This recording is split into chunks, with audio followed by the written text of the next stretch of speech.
అనుకుందా అప్పుడు నువ్వు అమూల్యమైన ముత్యం అవుతావు. జక్కయ్య నెరవేరుస్తున్నాడు. దేవుని అంతరంగం ఏదో అతను నెరవేరుస్తున్నాడు. దేవుని ఉద్దేశం ఏదో అతను నెరవేరుస్తూ ఉన్నాడు. ఆత్మీయులారా, వాక్యాన్ని ప్రకటన చేస్తూ ఉన్నాను. పండగంటే మనం సంతోషించటం కాదు, మనల్ని బట్టి మన దేవుడు సంతోషించాలి. చేతులెత్తి స్తోత్రం చెప్పండి. అప్పుడు ఏం జరుగుతుందో తెలుసా? ఆయన ప్రవచనము పరిపూర్ణమవుతుంది. ఎందుకు ముత్యములకు పోల్చి వారిని కొనుక్కున్నాడు? కొనుక్కుంటేనే కదా మనం అమూల్యమైన ముత్యాలం అవుతామని ఎందుకు చెప్పారు అంటే, ముత్యము సముద్రంలో ఉన్నంతసేపు దానికి ఎలాంటి విలువ లే, ఇంకా సముద్రం నుండి తీయగానే కూడా దానికి విలువ రాదు. ఎందుకంటే అది అప్పటి వరకు ఉప్పు నీటి సహవాసంలో ఉండిపోద్ది. దేవుని బిడ్డ, మనము లోకపు చీకటిలో ఉన్నంత కాలము మనకి ఎలాంటి విలువ ఉండదు. ఒక్కసారి మీరు ప్రభు వైపు తిరిగి చూడండి, ఆయనను అంగీకరించి చూడండి. దేవుని వైపు తిరిగి చూస్తే మీ స్థితిగతులను మార్చేస్తాడు ప్రభువు. స్తోత్రం. 1894 మా అమ్మగారికి తీవ్రమైన టీబీ జబ్బు సోకింది.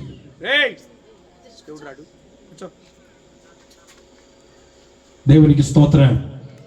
94వ సంవత్సరంలో మా అమ్మగారికి భయంకరంగా టీబీ జబ్బు సోకింది. అప్పట్లో సరైన మందులు లేవు. దాదాపు ఏలూరు, కాకినాడ, విశాఖపట్నం, నర్సీపట్నం, కోటనందూరు అనబడిన ప్రాంతాలలో పెద్ద పెద్ద హాస్పిటల్కి తిప్పాం మా అమ్మగారిని. సరైన మందు వసతి లేదు అప్పట్లో. అయితే ఉన్న మందులతోనే అలాగా వాడుతూ వచ్చారు. కానీ మా అమ్మగారు నయం కాలే.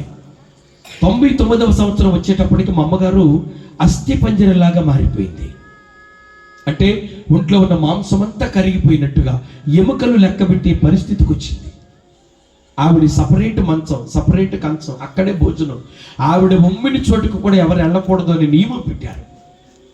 మా తాతగారు చేతబడులు వదిలించేవాడు, దెయ్యాల నుంచి విడిపించేవాడు, తాయిత్తులు కట్టించేవాడు, మంత్రం చేసిన ఇసుకను ఇచ్చేవాడు, పాము పగ పట్టకుండా ఉండటానికి.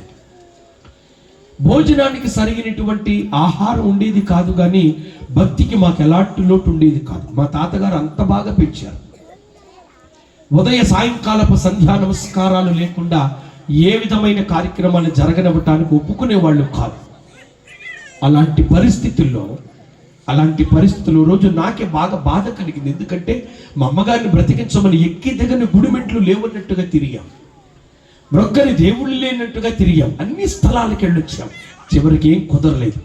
ఓ రోజున మా అమ్మగారు అట్లాగే దగ్గుతా మంచంలో అలాగే వేదన పడుతుంది. మా తాతగారేమో అరుగు మీద కూర్చున్నాడు. నేను వాకిట్లో నిలబడి మా అమ్మని అలాగే చూస్తూ ఏడుస్తూ ఉన్నాను. ఒకటే మాట మా తాతగారిని అడిగాను, ఇన్ని రకాలుగా చేస్తావు కదా, ఎక్కడెక్కడోలో చెప్తారు మీ తాతగారు చేస్తే బాగుపడింది, మీ తాతగారు వల్లే బాగుపడ్డారు, ఇలా చెప్తారు. మరి ఇన్ని చేసిన వాడము మా అమ్మని ఎందుకు బ్రతికించలేకపోతా ఉన్నావు? వాడిన మందుల ప్రభావం అంతా ఏమైపోతుంది? చేసిన మొక్కుబడుల ప్రభావం అంతా ఏమైపోయింది? అమ్మ చనిపోయే పరిస్థితి, ఆఖరి చూపులు జరుగుతున్నాయి, ఇప్పుడు కూడా నువ్వేం చేయట్లేదంటే మా తాతగారిని అడిగాను నేను. ఎందుకంటే భారతీయ సంబంధమైనటువంటి ప్రతి సాంప్రదాయ విధానంలోనూ మా కుటుంబం చాలా లోతుగా నడిచిందని చెప్తాను నేను. అలాంటి పరిస్థితుల్లో మా తాతగారు ఏం మాట్లాడలే. ఆ టైంలో మా వాకిట్లో ఒక పాస్టర్ గారు వచ్చారు. వాస్తవానికి ఏ పాస్టర్ గారిని మా గ్రామం రానివ్వటానికి మేము ఒప్పుకోలేదు. ఆ రోజుల్లో చాలా ఇబ్బంది పెట్టాం మేము. అలాంటిది మా ఇంటికి పాస్టర్ గారు వచ్చి ఒక మాట అన్నాడు. ఏంటో తెలుసా? బాబు, ఇప్పటి వరకు మీ అమ్మగారు బ్రతకాలని మీరు ఎన్నో ప్రయత్నాలు చేశారు, ఒక్కసారి యేసు ప్రభువుని కూడా అడిగి చూడండి. మీ అమ్మగారు బ్రతికిందనుకో, ఆయనకి మీ ఆస్తులొద్దు, మీ కుటుంబాలు మీరు వదులుకొని అక్కర్లేదు, మీ సంపదలు ఆయనకి అక్కర్లేదు. ఆయనకు కావాల్సింది ఒకటి, యేసే దేవుడిని ఒక సాక్ష్యం చెప్పండి చాలు, ఇంతకు మించి ప్రభు ఏం కోరుకోడని చెప్పాడు. ఆయన మాటల మీద నమ్మకం కలిగి నేను ఆయన వెనకాల చర్చికి వెళ్ళాను. చర్చ్ అంటే పెద్ద బిల్డింగ్ అనుకోకండి, అది ఒక తాటాకుల పాక, మట్టి గోడలు, మట్టి బలిపీఠం, అక్కడే మోకని చేడుస్తూ ఉన్నాను. ప్రార్థించడానికి ముఖం చల్లట్లేదు నాకు, ఎందుకంటే ఎన్నోసార్లు ప్రార్థనకు ఆటంకాన్ని కలగజేశాను నేను. ఇప్పుడు ఎలా అడగాలి? అయినా ఓపిక తెచ్చుకొని అలాగే మాటకు మాట మా అమ్మ కొరకు అడుగుతూ దేవుని పాదాలు పట్టుకుని ప్రాధేయపడితే, ప్రియమైన దేవుని పిల్లలారా, నేను ప్రభువుని అంగీకరించిన 2 నెలల కాలానికి 1999 జనవరి మాసంలో చావు కొరకు గంటలు లెక్క పెట్టిన మా అమ్మ 2025 డిసెంబర్ 19 రాత్రి సజీవంగా ఉంది. యేసే దేవుడిని సాక్ష్యం ప్రకటిస్తోంది. స్తోత్రం. మా స్థితిగతులు మార్చాడు ఆయన. మనం చెప్పాల్సింది మన సంతోషాల కొరకు హ్యాపీ క్రిస్మస్ కాదు, ఆ హ్యాపీ ప్రభువుకుందా నిన్ను బట్టి. నువ్వు దేవునికి ఒక మేలిమి ముత్యంగా ఉన్నావా? మంచి ముత్యంగా ఉన్నావా? పేదలను కటాక్షించగలుగుతున్నావా? అన్యాయాన్ని విడిచి మారు మనసు పొందావా? సంవత్సరాలు తరబడి పాటలు పాడుతారు, పరిచర్యలు చేస్తారు, కానుకలిస్తారు, కానీ రక్షణ బాప్తిస్మ తీర్మానం అనేసరికి అడుగులు వెనక్కి వేస్తారు. ఆత్మీయులారా, ఆలోచించండి. ఇది దేవునికి మాత్రం ఇష్టమైన పని కాదు. నువ్వు తెచ్చిన అన్నిటికంటే ఆయనకు నువ్వే ముఖ్యం. లేఖనంలో ఏం రాయబడిందంటే, ఆయన కయ్యను వద్దన్నాడు, అర్పణ కూడా తీసుకోలేదు.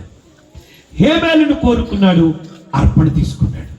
చాలా మంది వారి జీవితాలు ఇవ్వరు, వారి డబ్బులు ఇస్తారు. అక్క, నువ్వు రక్షణ పొందకుండా, చెల్లి నువ్వు రక్షణ పొందకుండా, నువ్వు మారు మనసు పొందకుండా ఎన్ని కానుకలు ఇచ్చినా, ఎన్ని రకాలుగా నువ్వు ప్రయత్నాలు చేసినా వాటి వలన నీకు ఎలాంటి ప్రయోజనం ఉండదు.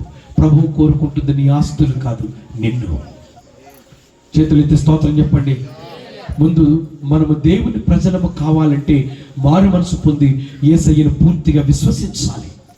నీ పరిస్థితులు ఎలాంటివైనా ఆయన మార్చగలడు. నేను చదివింది కేవలం 6 తరగతి దాటి 7, అది కూడా ఫెయిల్ అయిన పరిస్థితులు. మీకు తెలుసా, నేను బైబిల్ అక్షరాలు చదవటానికి 4 బైబిళ్ళు చిరిగిపోయాయి. బైబిల్ మీద అలా దృష్టి పెట్టి ఆది యందు దేవుడు భూమి ఆకాశములు సృజించాడనే మాట చదవటానికి 4 బైబిల్ చిరిగిపోయింది. ఆ బైబిల్ చదువుదామంటే కళ్ళు మండిపోయి, నీళ్ళు అలా కారిపోయి, పేపర్లు చిరిగిపోయేవి. ఎన్నో రోజులు ప్రభు పాదాలు పట్టుకుని ఏడిస్తే అక్షరాలు చదవడానికి జ్ఞానం ఇచ్చాడు.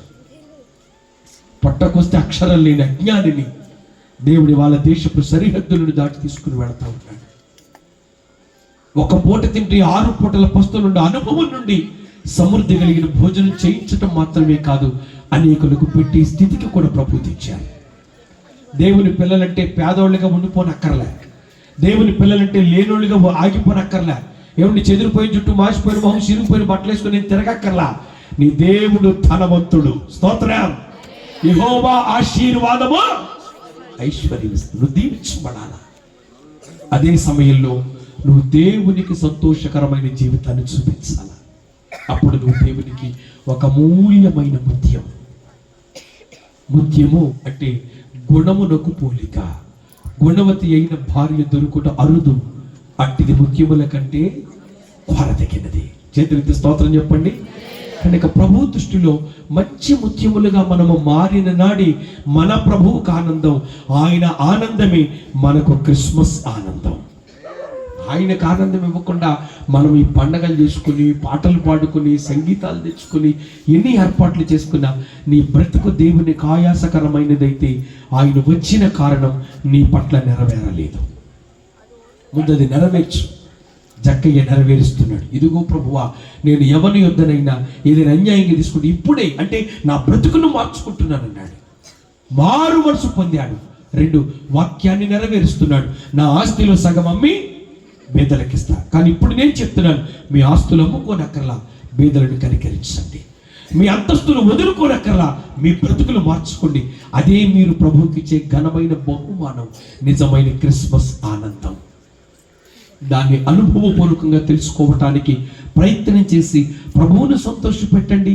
ప్రతి సంవత్సరం పండగ వస్తూనే ఉంటుంది, కానీ ప్రతిరోజు ప్రభువు మనతో ఉంటాడు.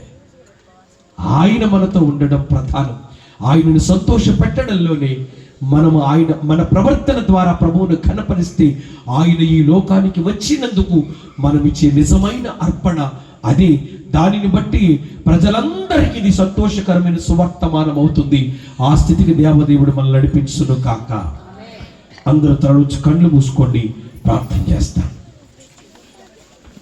స్తోత్రం, స్తోత్రం, స్తోత్రం, స్తోత్రం, స్తోత్రం. ప్రకటింపబడిన దేవుని లేఖనములను బట్టి దేవుని సన్నిధిలో ప్రార్థన చేద్దాం. ఎందుకంటే దేవుడు కోరుకుంటున్నది మన హంగులు ఆర్భాటాలు కాదండి. మనము ఆయన ఎందుకు లోకానికి వచ్చాడో ఆ సంగతిని మనము క్రియల రూపకంగా సమాజానికి ఇవ్వగలగాలి. అదే నిజమైన